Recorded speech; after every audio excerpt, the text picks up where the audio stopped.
ঘরকন্যা Anushree next ব্লগে আপনাদের সকলকে স্বাগত জানাই। আপনারা এরকম ঠান্ডার মধ্যে কেমন আছেন কমেন্ট করে জানাবেন। তো যারা যারা ভিডিও দেখছেন, আজকে যে ভিডিওটা শেয়ার করছি সেটা অনেক দিন আগে আপনাদের জন্য বানিয়েছিলাম, শেয়ার করার সময় হয়নি, তাই একটু দেরি হয়ে গেল। এগুলো মিষ্টি তৈরি করেছিলাম আমরা দীপাবলির সময়, তো বাড়িতেই তৈরি করেছিলাম। এটা তৈরি করছি আমরা যেটাকে বলে না সিরি নাড়ু বলে আমাদের এখানে, আপনাদের ওখানে কি বলে জানি না। বেসন নিয়েছিলাম, তারপরে কালো জিরে নিয়ে সেটাকে ভালো করে ফেটে নিয়েছি। আর ফাটা বা যেটাকে বলে ঘোরিয়ে যেটাকে বলে ভালো করে মাখা, সেটাতে যেন একটু ঢিল না থাকে সেটা দেখতে হবে। এবং সেটা আগুনে একটু করে দিয়ে দিয়ে দেখে নিচ্ছিলাম। এর আগে যেটুকু দেখালাম সেটা হলো আর একটা চিড়ের নাড়ু বানিয়েছিলাম, আর একটা বানিয়েছিলাম তিলের নাড়ু। তিল আর চিড়েটাকে ভালো মতো করে আগুনে একটু করে ভেজে নিয়েছিলাম, সেটা আগে দেখিয়েছি। আর এখন সেই নাড়ুগুলো প্রথম যখন একটু ভাজছিলাম, সেটা ভাজাটা খুব একটা ভালো হয়নি। তো মা আর আমি মিলে চেষ্টা করছিলাম যাতে আরেকটু সরু মতো করে বের হয়, শিরি নাড়ুর মতোই দেখতে লাগে। যেহেতু মেশিনে নয়, আমরা বাড়িতে করছিলাম, তাই একটু মোটা মতো হচ্ছিল। ওর যে ওগুলো যেগুলো আমরা ভাজার জন্য শিরি নাড়ুগুলো ভেজে নিচ্ছিলাম সেগুলো, তো কতকগুলো পুড়ে গেছিলো, সেগুলো বাদ দিয়ে দিয়েছি। যেগুলো পুড়ে নিয়ে খুব সুন্দরভাবে লাল লাল মতো করে ভাজা হয়েছে সেটাকে আপনাদের সাথে শেয়ার করছি। কারণ আগের যেটা প্রথম করেছিলাম সেটা একটু কালো মতো হয়ে গেছিলো।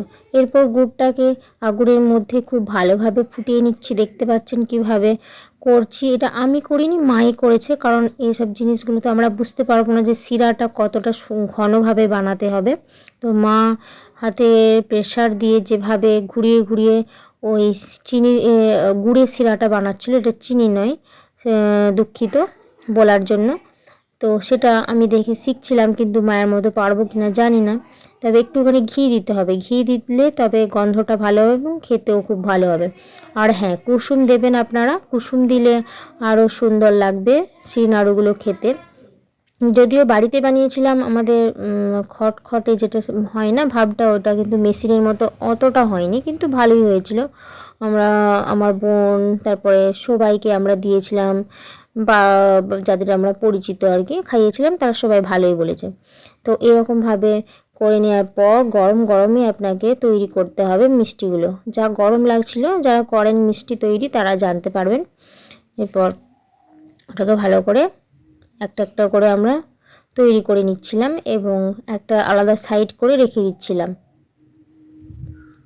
রান্না করার ভিডিওতে অনেকজন যদি সহযোগিতা করে বা থাকে, তাহলে কিন্তু এই ভিডিওগুলো তৈরি করতে ভালো লাগে। চিড়ে যেটা ভেজে নিয়েছিলাম সেটাকে এরপর আমি গুঁড়ো করে নিচ্ছি মিক্সিতে।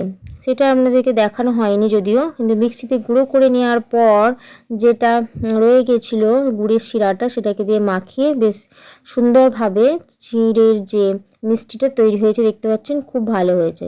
তারপর ভেজে নেওয়া তিলগুলোকে ভালো করে আবার মিক্সিতে গুঁড়ো করে নিয়েছি, তার সাথে কিছু গোটা তিলও দিয়ে দিয়েছি যাতে খেতে খুবই ভালো লাগে। দেওয়ার পরেতে আর মিষ্টিটা তৈরি করে নিয়েছি।